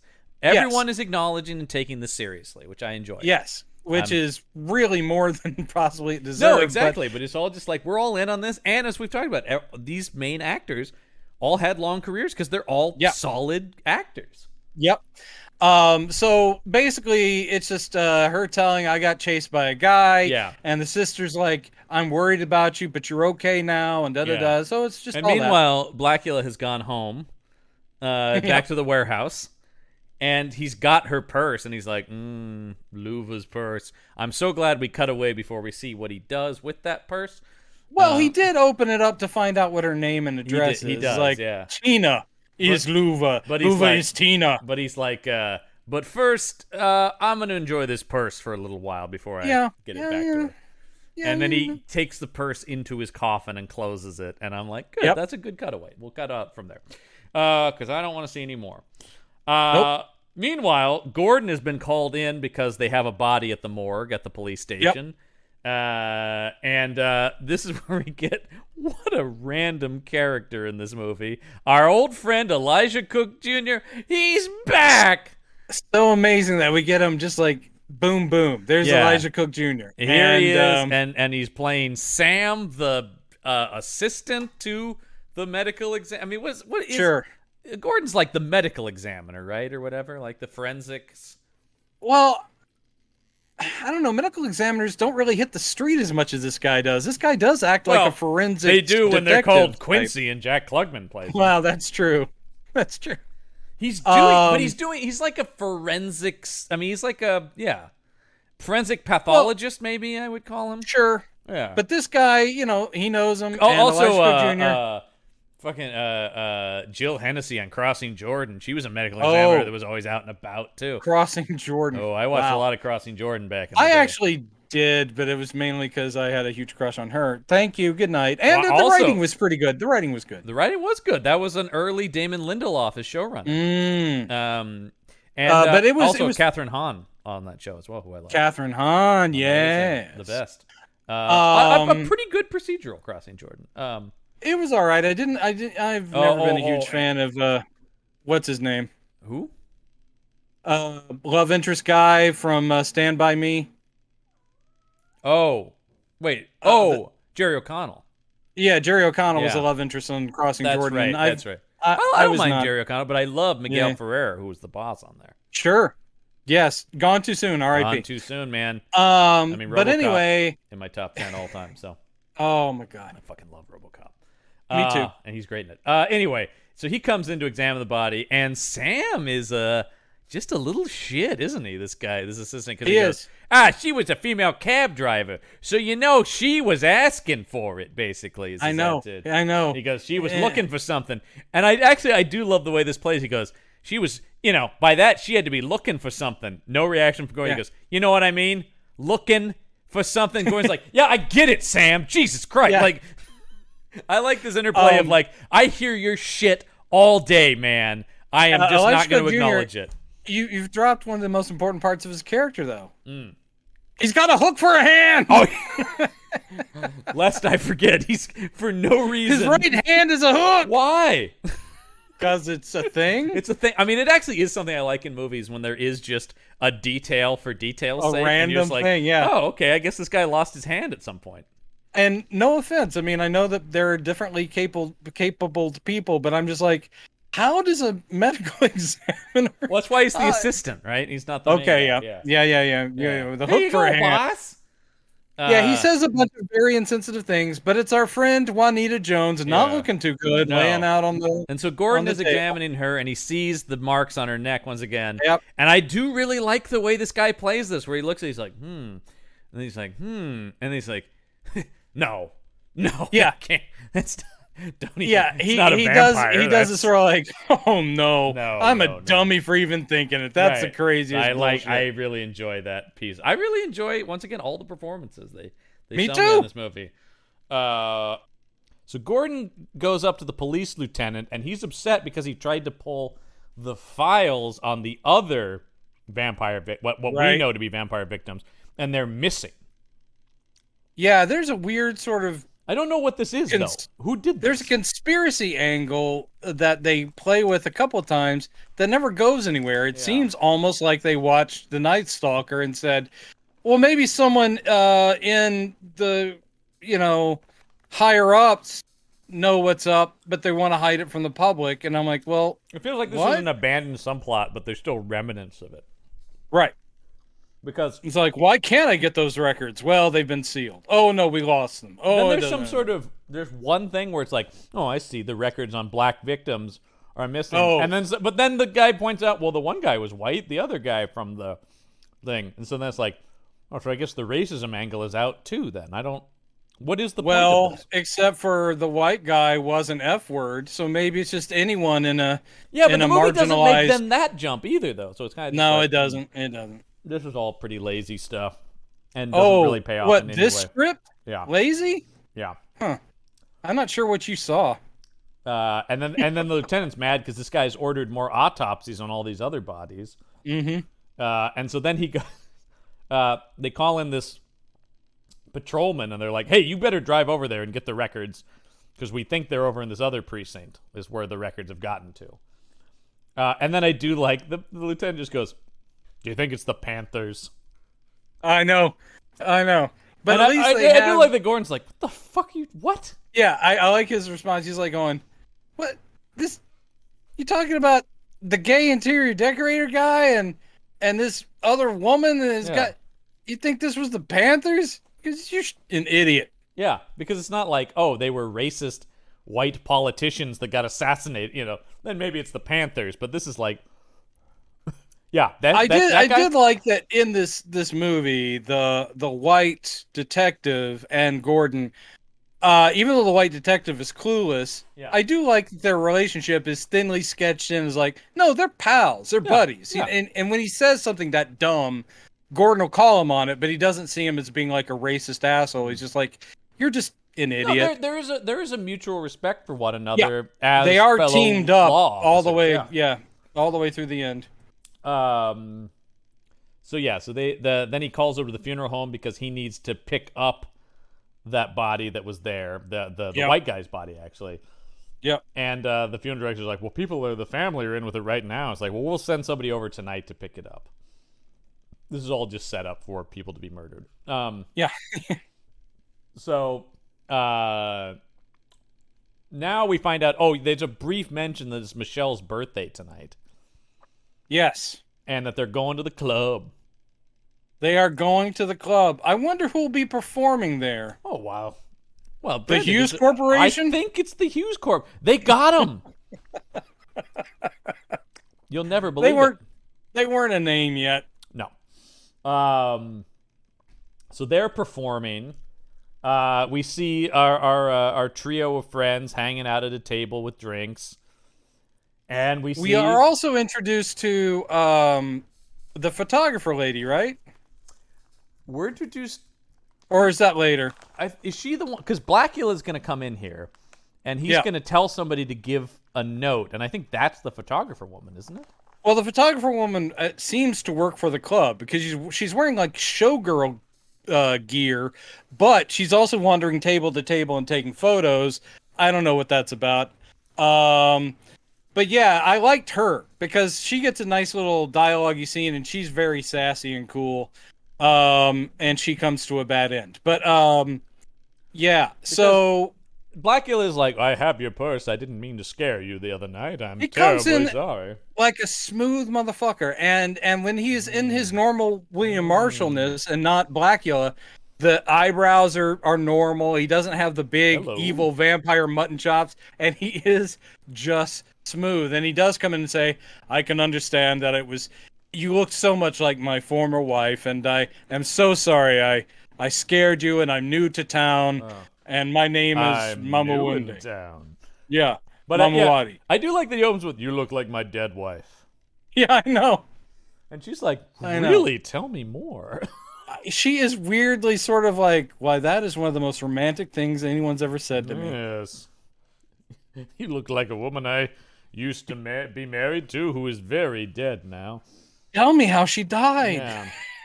Yeah. So yeah, they meanwhile, Gordon gets a call that the pickup to get that body, the body is now missing from the funeral home. He's like, what? Yeah. That's weird. And so he comes back and he goes, that body I sent for was missing, he tells the table, and Blacula just goes, maybe the man's not dead. It's another, every one of these vampire movies has a scene where it's like, I'm just gonna keep indicating that I'm a vampire through statements I we make also here. we also get the knock over the head scene, not in this one, but the next club scene where it's the whole like, tell me, Mama Wunde, Mama Wadi, do you believe in the occult? And it's like, well, yes. Do you believe in vampires? Well, sure. Oh, in fact, he goes further than that. He goes, I would dare say they are the most fascinating of all. And just like, you're a vampire. Like, if I was Gordon, I'd just be like, you're a fucking vampire. Why, yes. Yeah. Now that you mention it, what you gonna do about it? Bring it on, Doc. It's always doctors in Jorgen. This is always doctors that are fighting the vampires. I don't know. It is interesting that Van Helsing was a professor. He wasn't a doctor, though. Gordon is instant. Well, he was actually a physician as well. That's true. He was a little bit of everything. Bit of everything, but whatever the plot needed him to be. Exactly. Am I right, baby?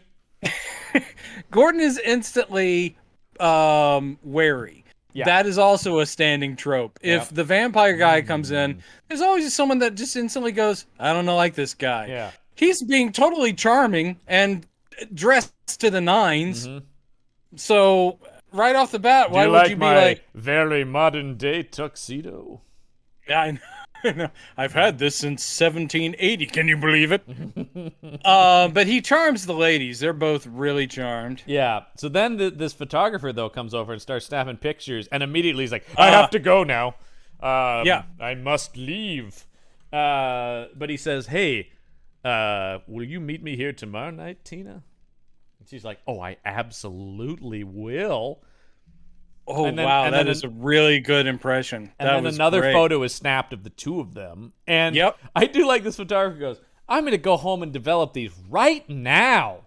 Yeah, it is so weird. She goes, I look close to here. I'm going to take these in my dark room and I'm like, what? Why? Blacula's almost like, and your address is? Well, he just follows her. Yeah, he does follow her. Because we do, the camera. It's another thing though, where I'm going, dude, what's more suspicious?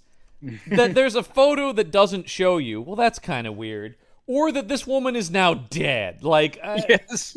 Because he's like, can't let that slip out. So, though I will say, you must die. I will say, no one seems to notice she's dead for a long time. And the next time they're like going, hey, if you happen to see her, tell her I said, you're like, has no one checked on her in the apartment where we she's see her dead? Develop the photo, and she's like, that's weird. He was standing right there. I know he was in this photo. Right. And then she turns around and, it's Blacula. Literally, he does a whole just running at her with the cape flapping, which works much better than Yorga running at somebody with the cape flapping. It is, yeah. I mean, I think it's a little bit better edited. It's not, I just love that this woman who's still dressed like she's a showgirl is in a dark room developing photos and then talking to herself going, wait a minute, he was right there. It is one of my favorite things, movie dialogue, where characters just like, I don't Talking understand. Yeah. I'm saying exposition to myself, and then she opens the curtain of the dark room. That could mean that he, and he's just there. And she's dead. Well, first she runs outside holding her throat, and it's the cop who was sent to get the files that sees her. True. And he's like, lady, oh my God, what happened to you, lady? She's already a vampire, and she bites this guy. Yeah. Again, people turn into vampires well, fairly much to be fair, we do later, that's proven. But on this one, at least, we don't know how much time has passed between her being bitten and her running out of the house. Because Blacula isn't shown in that scene, so it's not necessarily maybe it's instant. That's true, but how well, long later do you think on she it will stayed there bleeding out before she ran out? I don't know. But also, it's just very convenient that this cop, who's important, happens of course. to be here. Yeah, of course. And then he's bitten. Okay. And so now Gordon's like, well, I never got that report. I don't understand. And they're like, And the weird thing is that cop didn't come in today. Hey. That's strange. And they found no evidence of where that body at the funeral home got to. No fingerprints, no sign that anyone was in there. That seems very odd. This is so weird. And then like Gordon's like, this is all very strange. Let me pick up this book about the supernatural that's on my desk. It's just never. I mean, there could have been a cut or something because someone later on, his girlfriend and assistant, who is Tina's sister, she brings it up. She's like, "Is that why you had all those books?" Yeah, but he's like, this is all very strange evidence, and then he is just like, oh yes, but in the course of this occult scene. Books. Yeah, it hasn't been brought up, so Nope. it just seems like he had underneath official-looking clipboards a book called The Dead Ones, and he picks it up and starts reading it. This one's a real corker. I prefer the film, but I will read a few pages here. Meanwhile, knock, knock, knock at Tina's door. It's our old pal Blacula. Yeah. And she's like, I thought you said you wanted me to meet you at the club. And he's just like, oh, but I couldn't resist coming here. Red flags all over the place, lady. No, she's not seeing those red flags. She is instantly in his... No, and in fact, he's like, you don't just look like my wife. I need to tell you this. You are her. Yeah, he does. He doesn't beat around the bush here. You are the reincarnation of my wife. And then she's going, somehow, I knew that. Yeah. And he basically goes, yeah, I've been dead for a century, and and we get this whole history. You and I were part of this tribe in Africa, and we went to see this guy. He cursed me, and all that stuff. We get a whole recap at the beginning of the movie. He goes, blah, blah, blah, and I'm here. So for those who have entered the film late, here's what happened in the first reel. So, yeah, he does that, and he goes, all right. Will you join me now? And she's like, I don't know. But then they start making out, so it's all good. Yeah, basically her arc in this is a very quick transition, but the only thing that's holding her up is she's aware of what he is, and she's unsure whether she wants to become a vampire. That's it. This is the thing in the writing I really like, which is the vampires being they just cut to it. I'm a vampire. Yeah, I'm a vampire. You're my reincarnated wife. Do you want to be a vampire and stay with me forever? Yeah, it is something I like about this character. He's very upfront. I like that. Yeah. It's also pretty lazy. Well, I let me say yes. I think you could execute this in a better manner, but I like the idea of it not being like, "Why no, I'm no vampire." Instead, it's like, I am. We're used to the tropes of all the let me dance around it and come up with dumb explanations for everything. Yeah. Meanwhile, we cut to what Gordon has taken his girlfriend to do, which is to dig up a body. Yeah. He's digging up this grave. He's digging up the grave of the white gay guy, the white interior decorator. And Michelle's just going like, what are you hoping to find? And he goes, nothing, hopefully. Like, Jesus. Instead, he reaches this coffin and blah, this vampire pops right up. Again, the vampire makeup in this movie is so bad. A deep gray painted all over the face. Yeah, it's almost clown makeup. Fangs. Yeah. So he opens that coffin, and immediately the guy pops up going, ah! But Gordon was ready for this. Gordon stakes the fuck out of this guy. Yeah, and Michelle is just screaming, going, you killed him! He was alive and you killed him! He's like, he wasn't alive, he's a fucking vampire. Yeah, if I had been Gordon, I might have set it up. I might have said, look, this sounds crazy, but he might be the undead. But I would have done that. So again, instead of this being a total surprise, like the conversation between Tina and Blacula, it is just like, he's a vampire, all right? I staked him. It's vampires. Yeah. This is what's happening, all right? This movie is doing no like, well, I wonder if it could be. It's just like, no, it's vampires, all right? Yeah, yeah. But he's immediately going, the lieutenant won't just believe me on this, though. The cop is the one he's worried about convincing. He goes, wait a minute. I still have the body of that cab driver back in the morgue. I'll show him her, and when she comes to life as a vampire, then he'll see what's up. So he gets on the phone. But he seems sort of, he's okay with like, well, maybe tomorrow we'll do that. And I'm sitting there going, are you not worried about anyone else in that building when Juanita wakes up? Well, no. He is, because he calls Sam at the morgue and says, here's the thing, Sam. Make sure you lock the morgue, all right? Make sure everything is locked in there. And Sam's like, oh, yeah, sure, buddy. I'll take care of that. And then he's immediately killed.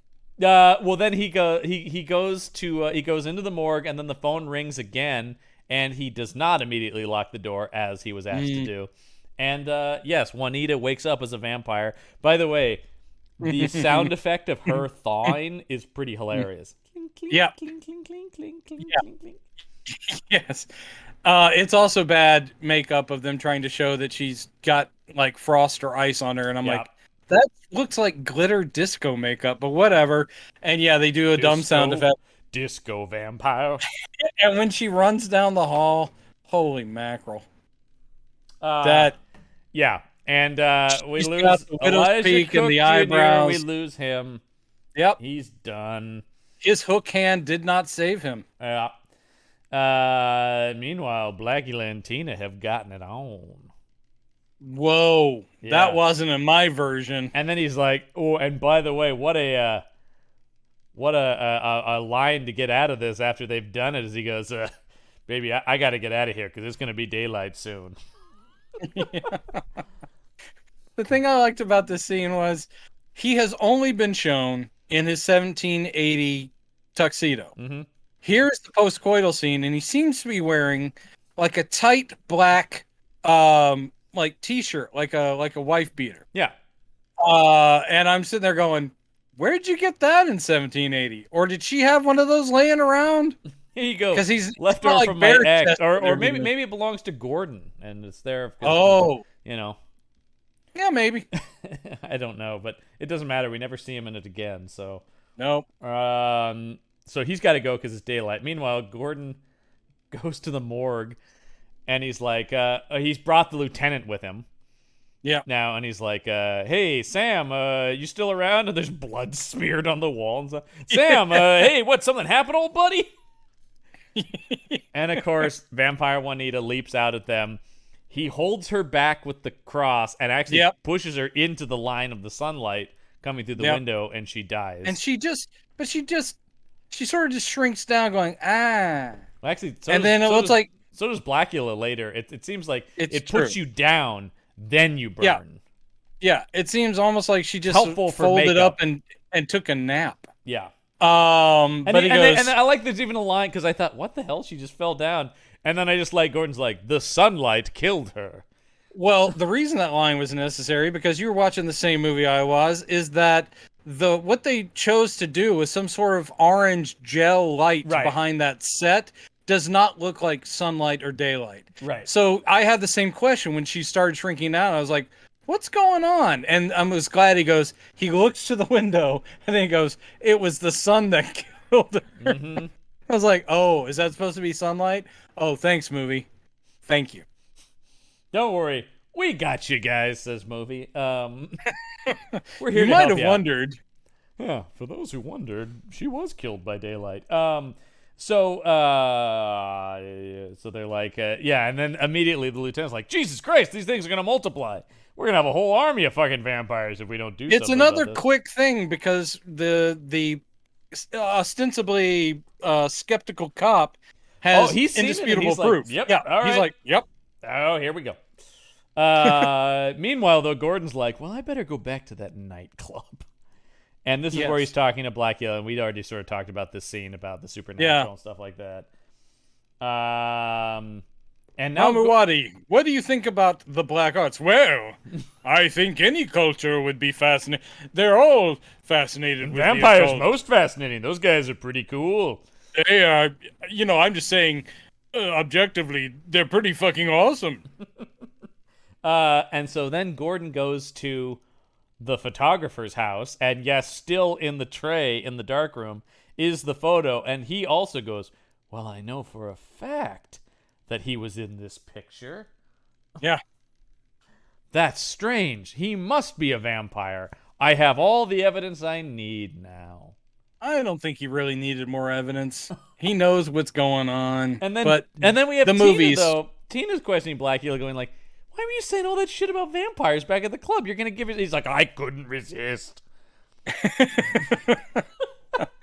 I'm kind of what you might call a scamp. Is that word still around in the 20th century? Scamp? Is that still the thing? I just like to fuck with people, all right? It's fun for me. Okay. Did I do that? Is that still a thing?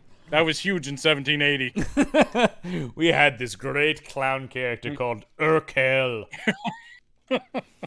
He was from Krypton, the House of Kale. Urkel. Oh, the weakest of Superman's villains, Urkel, I think. Did I do that, Superman? I can't believe they never... maybe Mad Magazine did an Urkel joke.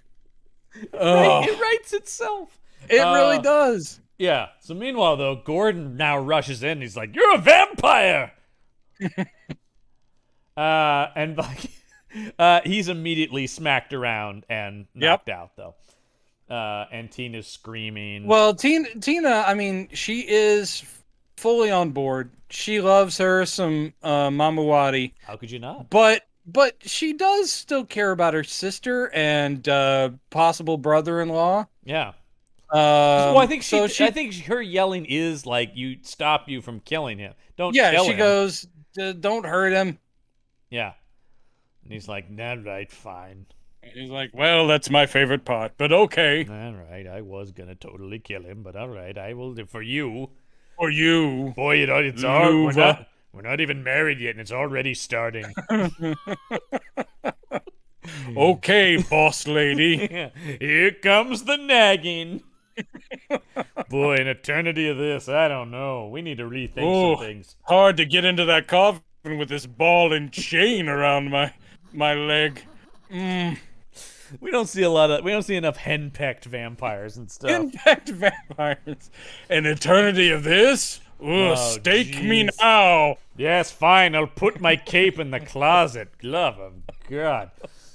My God. I was golfing with the boys. Oh, I'm sorry. sorry. It went a little long. I'm sorry I missed your sister's birthday, okay? I was sick of listening to the Hughes Corporation. Isn't there another band? Every night. That's all that club can get. Oh, rock I know. The boat. Don't rock the boat. I get it. Keep that boat steady already. Henpecked Blacula is a new character that we'll be doing on this. Somebody please make a t-shirt of this. I like your cooking, but it's the same thing every night. Oh, let me guess. A goblet of blood. Yep. Oh, it's O negative this time. Big change. Yeah. We could literally do 5 hours of that. And all the podcast streaming services are clicking off right now.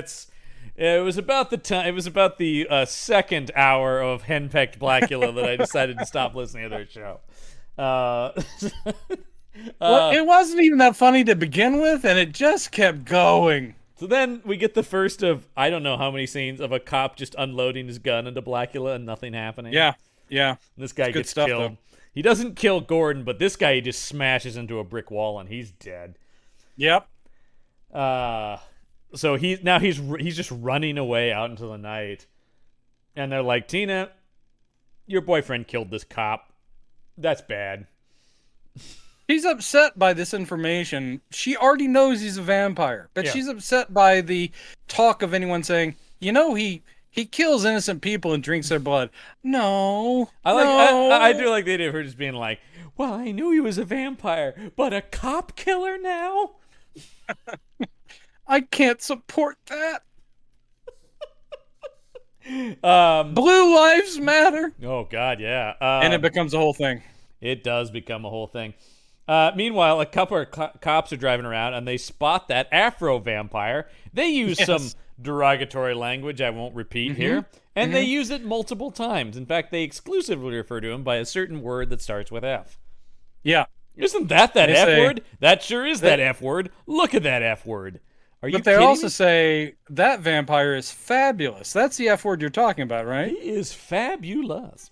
And then they do that one of my favorite snap. lines in this is like they're reporting back. Like everyone's reporting back. Like we're covering this block. They say, we think we've pinned down that one vampire. We think we found the guy with the afro. And they're like, great, tell us where he goes. And then they go a little bit down and they go, we lost him down an alley. I'm just like, but then, guys, because of where they are, alleys either are a dead end or they connect to another street. So forgive me if I say we lost him down an alley. He went down a dark alley. We can't see him anymore, so he's gone. Jeez, we can't even get out of this car. I guess he's just gone. But Gordon is able to put together, well, if he's in this area, then that's near that warehouse where this all started. That must be where this is all contained. The cop guy actually says, start telling me all the buildings on that block. That's what it is. It's not even the detective. It's not even as good a detective work. No. It's like, tell me all the buildings you're seeing. And they go, blah, blah, blah, blah, blah, blah. And then this warehouse. And he goes, hey, that's the warehouse where they were killed. Oh, wait, did someone say warehouse? And it all clicks. It all clicks. And yes, indeed, Blacula is operating out of this warehouse. But I love when we see, the dude is operating. The guy's got a freaking army in there. He does. This is the thing I like, is he is just making more vampires. Yep. You think at most he's got Juanita. Well, you think he's got the 2 interior decorators. He probably has a couple others. No, that guy's got easily 25 vampires in there. So the cops rush into this place. They're immediately seized upon by all these vampires. Yep. They start shooting at them. It does nothing. And then finally, it's Gordon who goes, let's grab these oil lamps and start lighting these fuckers up. What I think is weird at this point, and again lazy, is that the cop believes and knows these are vampires. Yep. So does Gordon. Yep. The cop's just going with guns. Yep. And I'm like, did you not see the Night Stalker? You issue crucifixes and holy water and stakes to your cops. He knew what to do. Because the cops get wiped out. Even Gordon gave his crucifix to Tina in the previous scene or whatever. Yes, he did. He sees Here, it, yeah. keep this. And you're like, dude, you know you're about to go track down a vampire. But at least he gets the bright idea. I'll light these fucking lamps up and just start tossing them. Like oh, my football. God. I really do enjoy this when they just start lighting up vampires. Yeah, it's great. They start setting the whole joint on fire. One of them attacks... one of the cops has been turned into a vampire now. And the lieutenant's like, I don't know. That's Jerry. I can't. And Gordon just grabs that from him and lights him up. Yep. Ah, fuck it. He's a vampire, man. Let him burn. Yep. I like that moment a lot. We also get this moment where a vampire is attacking the lieutenant, and he's like, and Gordon just tackles this vampire to the ground, leaps from off camera onto this thing, and stakes him. Yeah. He gets some great moves in this. He does. I really like Gordon when he turns into full action hero here. Mm-hmm. But then they come out the door of this, and this is a scene I really love. They come out the door of everything's on fire in the warehouse. They come out the back door, and there's just Blacula going, gentlemen. I know. That's great. That's great. Regal supervillain vampire. Just like, Yeah, and he's faces just him like, down. hey, I'm gonna say this one time. Leave me the fuck alone, all right? He gives them a proper warning. Yeah. He's like, all I'm after is my wife, Yeah. who you know is Tina. Mm-hmm. But that's all I want. So leave me with that, or I will destroy you. Yeah. You got something to think about. Yeah. Then he turns into a bat and flies away. And Late in the game, bat. Late in the game, bat. And I will say this on the record. This is getting recorded. Mm-hmm. This isn't great. No. But this is better than almost all the ones we've seen. I agree. Yeah. It's not a rubber bat. It's an animated bat. But it seems to be pretty well done. It's not bad. It moves like a bat. And they just do a quick fade. It's not like, let's animate his body becoming the bat. He just puts his arms up, he fades with some smoke, and then there's an animated bat, fairly well done, flapping away. Not bad. Better than the Hammer stuff. Oh god, yeah, and better certainly than a lot of the Universal stuff too. Oh yes, you boy. Yeah, of course they don't listen to him, and Tina, meanwhile, has just escaped. She just left her apartment. She's like, I am going to see Blacula. And so then they figure out, we'll just have the cops follow her because she's going to him. Yeah. Which they do, and he's taken up residence in an old chemical plant. Yes. Now, I'm confused about this part. I may have looked away and looked back. Mm-hmm. At one point, there's a crowd. Yes. At one point, people are lined up outside to the point where cops are saying, please stay back or we will have to institute martial law. Yeah. And all I could think is, what has drawn these people to becoming spectators? There's really nothing to see other than small groups of cops running into this place. They can't see even what's happening inside. Get out of here, everybody. But they have bullhorns out, and there are hundreds of people out in front of this fucking place. What do they think's going on? I don't know. I don't know. It's so weird. But so the cops roll in then to the chemical plant. They, of course, try to open fire on Blacula, but they end up shooting Tina. Yeah. And so she gets shot. And this is my favorite William Marshall moment in the movie. Is after she's dead, he kills this cop who shot her, and then he's like, to all of you inside this building, oh, it's great. You will never leave here alive. This is your tomb. And like, oh yes. Man. He says that like twice or three times. He's like, this is now your tomb. And he's like, this is your tomb. Your tomb. And the camera does back out and they do like the echoey thing. I'm like, good. God damn, that's chilling. So good. This is a scene where I'm like, I want this scene in a modern remake because this movie does not deliver on Blacula running around this dark, empty chemical plant and grabbing cops. Yeah, that's here. It's just it's a little lame because you want the idea of him just like leaping out of the shadows and grabbing. Well, guys. You know, it's a little bit of cat and mousey thing where he'll run down a staircase at the same time a cop just happens to be running up it, and then he'll grab the cop and kind of swing him against the thing, and that guy's dead. Yeah. But yes, it would be better if he were doing the coming out of the shadows and yanking people by the throat, people from the ceiling, descending on people. Yeah. This is where my imagination ran wild with what a like modern remake of this sequence would Well, you've already shown me all the little sketches you drew. Pretty detailed. I came close to actually. I mean, like I came close to going like I should write this. No, someone's already on it. Number one. There will be a Blacula remake. Yeah. Which I mean, or like I said though, it's going to be a sequel actually. There will be a sequel. I'm like, I don't know that we need to maintain the legacy of these movies. I mean, it's just going to be the Blacula coming to modern day, which it would be. I would name one of the side characters Marshall, Professor Marshall, or Dr. Marshall. Yeah, absolutely. You've got to do a tribute. This man is great. Yeah. So yeah, he's killing everybody.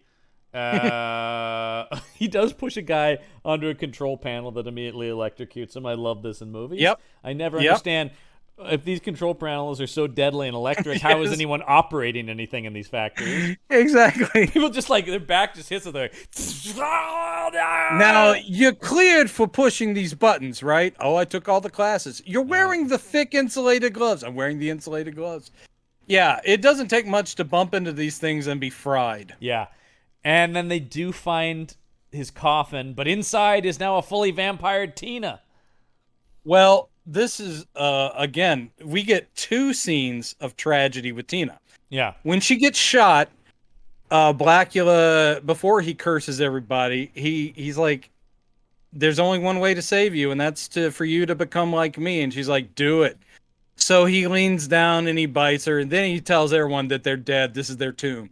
Great. Then Gordon has found the coffin, and they're like, he has the cop guy. They're looking at each other like, on the count of 3, whatever, you open it, and I will just stake. So it's one of these things where it's this is what we're going to do. I'm not even going to look. I'm just going to start stabbing.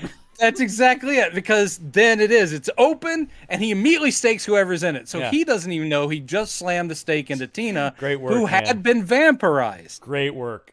So Tina has died twice in like 8 minutes. Yep. And unfortunately, her sister is there right behind Gordon. She's like, no, that's my sister. And they're like, no, she was a vampire. Look, she's at peace now. And then it doesn't matter. Blacula rolls up, and he's just like, no, well, I guess that's the end of me. It's kind of, I mean, I like it in concept, but once again, like a lot of stuff this movie, I like the idea of it, but it comes off a little weak in the execution. It does. Essentially, now that she is fully because dead, I like Gordon raises the stake, and he's like, no. Yeah, and he goes, no, you that's won't not necessary. Need that. I'm about to check myself out. Yeah, he just climbs up onto look, the roof. she nagged me, but what do I do without her? He climbs up the stairs onto the roof where the sun is apparently out. Again, always track a vampire when it's about 4:30 in the morning. William Marshall makes a meal out of this death scene. Oh, he does. He goes down, man. Yep. Ah, and then one of the worst makeup jobs we've seen as far as a decaying vampire. It is. Yeah, and horrible. we have the cops and Gordon looking at it going like, my God, look at it. Yeah, just really quick, and then we cut back to now the skull, and then credits. Yep, and that's the end of Blacula, both the movie and the character. Well, no, not the character, because he'll be back next week somehow. Not next week, but 2 weeks from now. Somehow he's in a film called alive. Scream. Dracula. Scream. Well, Scream Blacula. Scream. Indeed. He's gonna scream. We're gonna hear it. And with that kind of voice. Yeah. I mean, come on. William Marshall. He'll scream all right. Well, where do we fall on this one? I think this one's fun. I think, like a few movies we've talked about, this is one that I would say, give it a watch if you know what you're in for and you're down for that. I agree. I would say this is not a good vampire film. No. But this is, and it's not really a good film, but it is a fun B picture, you know? Yes. It is a delightful slice of this era. Yeah. And as a blaxploitation film, it's also very entertaining. As we've said, William Marshall's performance, and honestly, all the performances, particularly William Marshall, I think is worth a watch. Yeah. He's very William good. Marshall is great. And, that makes it what I say a light recommend for people, as you say, who know what they're in for. Yeah, if you're looking to watch sort of a schlockier B vampire picture, I don't want any emails going, that was shit. We're telling you, this is, know what you're in for. It's pretty dumb, but it's pretty fun. It's dumb, but it's pretty fun. There you go. So, next week on the show is a movie I have never seen, and honestly, I think before this, never even heard of. And that is Moon of the Wolf. I do know it. I did see it as a kid on TV, maybe a couple times. Don't remember it very well, which isn't a good sign, but I know I've seen it. And I'm currently reading the novel it's based on, weirdly enough. Well, that will be interesting to hear your take on it versus the novel then next week. Yeah, I'll be interested to see if they actually make it a period piece, which I don't believe they do. In the book, it is set in the 30s. I don't believe this TV movie from the 70s. I don't think so. It does star David Jansen, though, who I love. Who doesn't like some David Jansen? He was great, man. Dude, talking he's about a guy Dr. taken Richard too Kimball. soon. Yeah. But yeah, obviously, yeah. From 1972, same year as this, we have Moon of the Wolf. I really don't know what to expect from this, so I'm going to go in knowing basically nothing about it. Oh, it's exciting. Yeah. It's not going to have a soundtrack as good as this one. I guarantee you. No, that. I have a feeling that's the case. But this is our first werewolf movie of the 1970s. Yeah. So this will set the tone. Oh, let's not put that on. But whether it wants to or not, it will, man. So it will be a welcome shift over because we've been vampire heavy for a while. We have. So yes, it's Moon of the Wolf next week. But that is going to do it for this week's episode of Campbell and Jones Meet the Monsters. Mm-hmm. I'm John Campbell. I'm Brendan Jones. And remember, there are such things as monsters. Rock the boat, don't rock the boat, baby. Rock the boat, don't tip the boat over.